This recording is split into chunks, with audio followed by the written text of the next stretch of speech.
উম্মে জামিল বলে আবু জেহেল ঘুমান। আবু জেহেল বলে না, আমি এখন বাইরে যাব।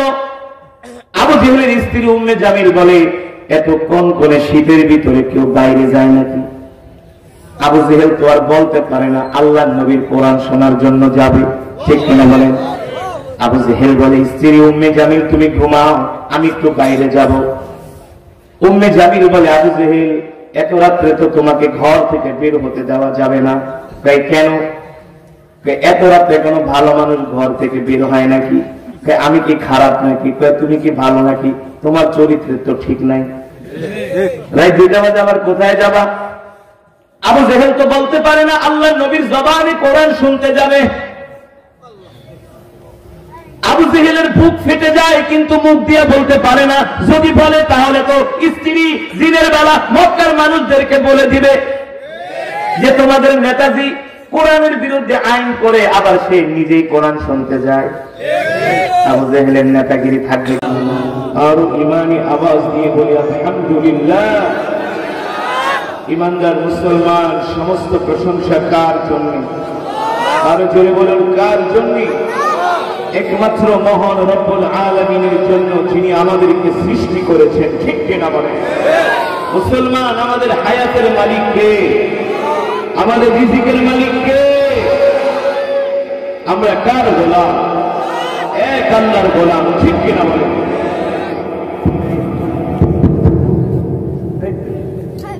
কিছুই তো বোঝা যায় না, খালি শুধু মাইক দাও, আওয়াজ ক্লিয়ার করো। সাউন্ড মিলাইতে পারো না। আল্লাহর বান্দারা, দীর্ঘক্ষণ সময় আমি কোরআনুল কারীমের তেলাওয়াত করেছি, আপনারা শুনেছেন তো? আলহামদুলিল্লাহ।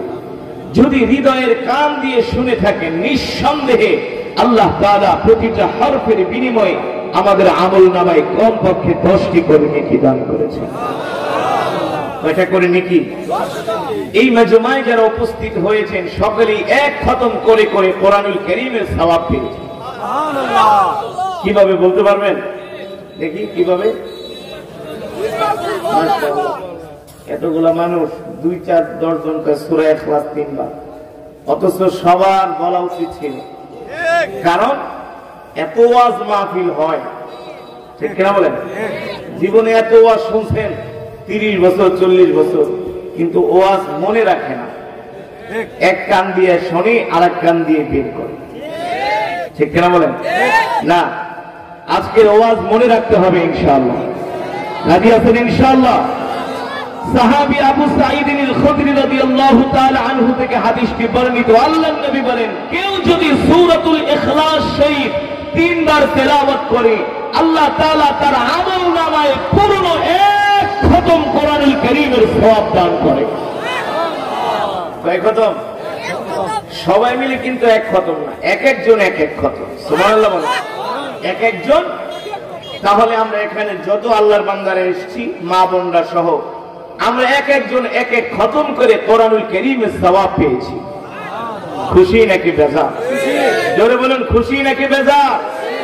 বলি আলহামদুলিল্লাহ। সেই মাজমার মধ্যে এতগুলো খতমে কোরআনের সওয়াব হয়, ওই মাজমায় দোয়া করলে আল্লাহ তাআলা সেই দোয়া ফিরিয়ে দিতে পারে না, ঠিক কিনা বলেন? পারে। তো যেহেতু আমরা এক খতম করে করে কোরআনুল কারীমের সওয়াব পেয়েছি, আমি চাই মাজমার শেষে আপনাদেরকে নিয়ে দোয়া করব। ইনশাআল্লাহ। রাজি আছেন? আমরা একসাথে দোয়া করে বাড়িতে যাব ইনশাআল্লাহ। আওয়াজ নাই। রাজি আছেন ইনশাআল্লাহ? আমরা যেহেতু এক খতম করে করে কোরআনুল কারীমের সওয়াব পেয়েছি, আমরা আমাদের মা বাবা, দাদা দাদি, নানা নানি, আত্মীয় স্বজন, পরিবার পরিজন, এমনকি ফিলিস্তিনের মুসলমানদের জন্য আমরা দোয়া করব ইনশাআল্লাহ। আমরা দোয়া না করে কেউ বাড়িতে চলে যাবেন? কে কে যাবেন? একটু হাত উঠান তো। মাশাআল্লাহ, হাত উঠাইছেন? হ্যাঁ, সে বুঝতে পারে নাই কোরআনের তেলাওয়াত শুনে তার ঈমানের পাওয়ার বেড়ে গেছে, এই কারণে জোশের ঠেলায় হাত উঠাইছে। জোশের ঠেলা না? তাহলে আমরা মোনাজাত দিয়ে কে কে বাড়িতে যাবো? একটু হাত উঠে আল্লাহকে দেখেন, হাত সোজা করেন, ইমানদারের মতো সোজা করেন, মুনাফিকের মতো না, মুনাফিকের মতো হাত সোজা করেন। বলেন আল্লাহ। আরো জোরে আওয়াজ দিয়ে বলেন আল্লাহ। আমাদের গুনাহগুলো মাফ করে দেন, এই মাহফিলকে কবুল করে নেন, শেষ মোনাজাত দিয়ে যাওয়ার তৌফিক দেন। বলি আমিন। হাত নামান। আমরা কি গুনাহগার না? গুনার কথা বলতে এত লজ্জা করে কেন? আমাদের তো কদমে কদমে গুনাহ, ঠিক কিনা বলেন? ইনশাআল্লাহ ৮টি গুনার পাহাড় নিয়ে যাব নিষ্পাপ হয়ে। রাজি আছেন? কোরআন থেকে আলোচনা হবে, কোরআনের বয়ান শুনতে হবে, ঠিক কিনা বলেন? এই যুবক, জীবনে কত গান শুনছো? হাইটা যায়, ফিরা যায়, লয়া যায়, খায়া যায়, হ্যাঁ শুনছে না? কত গান মাঝে মাঝে ভারত থেকে আসে, ইন্ডিয়া থেকে আসে, আসার পর দোস্ত গান একটা আইছে, কি শুনলে পাগল হয়ে যাবে। সেই গান সারাদিন শুনতেই থাকে, শুনতেই থাকে। আমরা বলি এই গানের মেয়াদ হলো মাত্র ৩ মাস। কয় মাস? ৩ মাস পরে সেই গান ব্যাকডেটেড হয়ে যায়, কেউ শুনতে চায় না, ঠিক কিনা বলেন? কেউ শুনতে চায় না। কিন্তু আমি আপনাদের সামনে যে কোরআনের তেলাওয়াত করলাম, সুবহানাল্লাহ, এই কোরআন কার? যারা বলেন কার? আচ্ছা আপনারাই বলেন, যুবক তোমরা বলো, যারা যুবক আছো, তোমরা যে গান শোনো, ভারতের অমুক শিল্পী, বাংলাদেশের তমুক শিল্পী, তোমাদের গান হয় কয় মিনিটে? কয় মিনিট? সর্বোচ্চ 5 মিনিটের বেশি কেউ গান শুনতে চায় না। চায় 5 মিনিটের বেশি হলে বেটা তোর এইসব গান বন্ধ কর, নতুন কিছু দিই, ঠিক কিনা বলে? কিন্তু আমি আপনাদের সামনে কোরআনুল কারীম তেলাওয়াত করেছি কয় মিনিট? 20 মিনিট না? সাউন্ডটা ঠাস ঠাস করে, নাহলে মজা হলে আরো বেশি একটু করতাম। এই মিয়া, তুমি কি যেমনি তেমনি মাইক চালাইবা? ব্যাপারটা কি? তোমার বাড়া করে আনছে না? চেহারা দেখতে আনছে? সাউন্ড ঠিক করো। হ্যাঁ, বাংলাদেশের মাইক ম্যান গুলা ম্যাক্সিমাম হলো মূর্খ, এর কোনো পড়ালেখা নাই, কোনো কোয়ালিফিকেশন নাই। মাইক চালান কি এত সোজা নাকি? সারাদিন ধান লাগে বা সন্ধ্যায় মাইক চালাইবা, এটা পড়াশোনা করতে হয়, এটা ইঞ্জিনিয়ারিং পড়াশোনা করতে হয়, সাউন্ডের উপরে পড়াশোনা আছে, এত সোজা নাকি? এই সাউন্ড নিয়ে পড়াশোনা করতে হয়। সাউন্ড ক্লিয়ার করো মিয়া।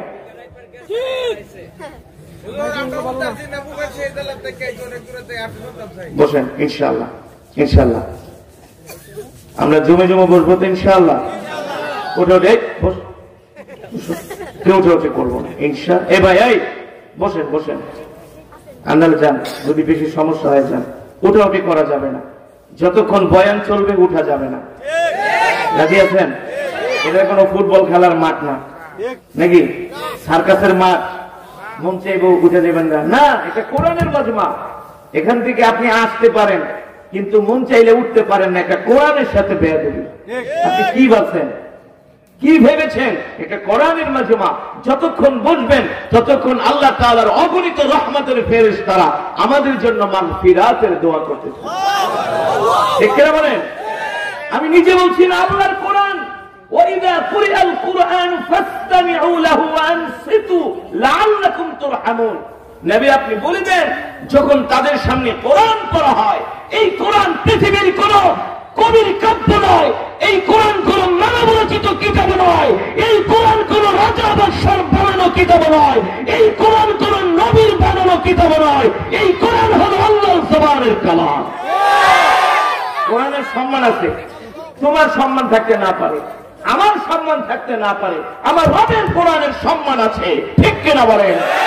আল কোরআন হুজ্জাতুল লাকা ওয়া আলাইকা, আমাদের প্রতি আল্লাহর কোরআনের হক আছে। হক কি আছে?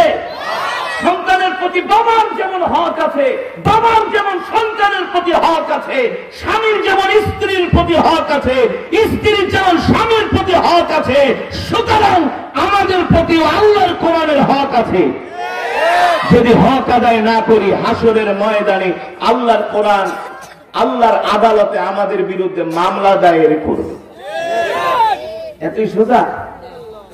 আমাদের প্রতি কোরআনের হক আছে না? যদি আমরা হক আদায় না করি, এই কোরআন হাসরের মানে বলবে, আল্লাহ তোমার এই বান্দা সারা জীবন গাঁজা খাইছে, বাংলা সিনেমা দেখছে, রাত 3টা বাজে জেগে জেগে ফুটবল খেলা দেখছে, ক্রিকেট খেলা দেখছে, নেতাদের পিছনে ঘুরছে, কোরআন পড়ে নাই, শেখার জন্য চেষ্টাও করে নাই, কোরআন শুনতেও যায় নাই। 3 ঘন্টা লাগে আর চায়ের দোকানে বসে বাংলা সিনেমা দেখতে পারেন, আর মসজিদে গেলে 5 মিনিট দেরি হইলে ইমাম সাহেবের দিকে চোখ গরম করে করে থাকে, তাহলে হুজুর ওখানে খায়া ফেলায়, ঠিক কিনা বলেন? আর ওয়াজ মাহফিলে আইলে কতক্ষণে বাড়িতে যাইব, কতক্ষণ বাড়িতে যাবে না। এটা কোরআনের মাজমা, জান্নাতের বাগান। রাত যত গভীর হয় আল্লাহ তাআলা বান্দার জন্য রহমতের দরজা খুলে দেয়, ঠিক কিনা বলেন? আমি যেটা বলছিলাম, আমি তেলাওয়াত করেছি 20 মিনিটের উপরে, আর বর্তমানে পৃথিবীতে যত টপ 10 শিল্পী আছে তাদের গান হয় সর্বোচ্চ 5 মিনিটের। 5 মিনিটের উপরে কেউ গান শোনে না, ঠিক না? আমি 20 মিনিট না, 20 ঘন্টা না, 20 দিন না, 20 বছর না, এই কোরআন যদি কেউ কিয়ামত পর্যন্ত তেলাওয়াত করতে থাকে, যতই কোরআন পড়বে ততই কোরআনের মজা বেড়ে যাবে। কোরআন কোনদিন পুরান হবে না, সুবহানাল্লাহ বলেন। হবে? যার 70 বছর বয়স, যদি আপনি ইমামের পিছনে নামাজ পড়ে থাকেন, 70 বছর পর্যন্ত আপনি সূরা ফাতিহা শুনছেন, কিন্তু বলতে পারবেন যে সূরা ফাতিহার মজা কমে গেছে? যখন আমরা মক্কা মদিনায় যাই অথবা ভালো কোনো আলেম হাফেজদের পিছনে তেলাওয়াত শুনিয়ে নামাজ পড়ি, যত শুনি ততই শুনতে মন চায়, ঠিক কিনা বলেন? এটা কোরআনের মুজিজা, সুবহানাল্লাহ বলেন। আল্লাহ রাব্বুল আলামিন সে কথাই কোরআনুল কারীমের মধ্যে বলছেন, وَنُنَزِّلُ مِنَ الْقُرْآنِ مَا هُوَ شِفَاءٌ وَرَحْمَةٌ لِّلْمُؤْمِنِينَ وَلَا يَزِيدُ الظَّالِمِينَ إِلَّا خَسَارًا। আল্লাহ রাব্বুল আলামিন বলেন, নবী, আমি আল্লাহ আপনার উপর যে কোরআন নাযিল করেছি, এই কোরআন আমি মানুষের মুক্তির জন্য নাযিল করেছি। আল্লাহু আকবার। এই কোরআন আমি মানুষের হেদায়েতের জন্য নাযিল করেছি। আল্লাহ তাআলা আমাদের উপর কোরআন নাযিল করেছেন আমাদের মুক্তির জন্য, হেদায়েতের জন্য, আমরা যেন সঠিক পথ পাই। এই কারণে আল্লাহ তাআলা আমাদেরকে কোরআন দিয়েছেন, আমাদের নবীর উপরে কোরআন নাযিল করেছেন, যাতে করে আমরা এই কোরআন অনুযায়ী আমাদের জিন্দেগিটাকে পরিচালনা করি, ঠিক কিনা বলে? কিন্তু দুঃখের বিষয় হলো আজকে আমরা মুসলমান সেই কোরআন পড়তে পারি না। আমরা কোরআন শিখার জন্য আমরা সময় দেই না, কথা বলেন? ডাক্তার হয়, ইঞ্জিনিয়ার হয়, প্রাইমারি স্কুল শেষ করে, হাই স্কুল শেষ করে, কলেজ শেষ করে, ইউনিভার্সিটি শেষ করে, কিন্তু সূরা ফাতিহা পড়তে পারে না। এমন মুসলমান আছে কি আছে না? বাংলাদেশের এমন অনেক বড় বড় জাদরাইল নেতা আছে যারা ঠিক মতো বিসমিল্লাহ আউযুবিল্লাহ বলতে পারে না, আছে কি আছে না? এ যুবক, তুমি কি মনে করেছো ও মুসলমান তোমাকে আল্লাহ তাআলা এমনি এমনি ছেড়ে দিবে? না না না, আল্লাহ জিজ্ঞেস করবে, হে দুনিয়ার জমিনে আমার নিয়ামত খেয়েছিস, আমার অক্সিজেন গ্রহণ করেছিস? কথা বলেন। এই চোখের মালিক কে? আমাদের চোখ কয়টা? কয়টা? কোরআনে আছে কি আছে না? আলাম নাজআল লাহু আইনাইন ওয়া লিসানান ওয়া শাফাতাইন ওয়া হাদাইনাহুন নাজদাইন। আল্লাহ তাআলা বলে, আমি তোমাদেরকে 2টা চোখ দিয়েছি, আমি আল্লাহ তোমাদেরকে কথা বলার জন্য 2টা ঠোঁট, একটা জিহ্বা দান করেছি। এই কোরআন আল্লাহ বাংলা সিনেমা দেখার জন্য দেয় নাই, এই কোরআন আল্লাহ ফুটবল খেলা দেখার জন্য দেয় নাই, এই চোখ আল্লাহ তাআলা মানুষকে দুনিয়ার হারাম কাজ করার জন্য দেয় নাই। আল্লাহ তাআলা আমাদেরকে চোখ দান করেছেন, এই চোখ দিয়ে দেখে দেখে আমরা আল্লাহর কোরআন পড়ব, ঠিক কিনা বলে? কিন্তু এই চোখ দিয়া দুনিয়ার সমস্ত হারাম কাজ করি, কিন্তু আল্লাহ তাআলার দেওয়া চোখ দিয়া একদিনও আল্লাহর কোরআন পড়ে দেখলাম না, ঠিক কিনা বলে? আল্লাহ তাআলা বলে, আমি তোমাদেরকে হাসরের ময়দানে জিজ্ঞেস করব, তোমরা চোখ দিয়া কি দেখেছো, কোন কাজে চোখের ব্যবহার করেছো? যদি এই চোখ দিয়ে আল্লাহর কোরআন তেলাওয়াত করা না হয়, হারাম কাজ করা হয়, তাহলে এই চোখের মধ্যে ফেরেশতারা রড ঢুকিয়ে দিবে, গরম রড ঢুকিয়ে দিবে। আর বললে তুই আল্লাহ তাআলার নিয়ামত পায়া নিয়ামতের শুকরিয়া আদায় করস নাই, ঠিক কিনা বলেন?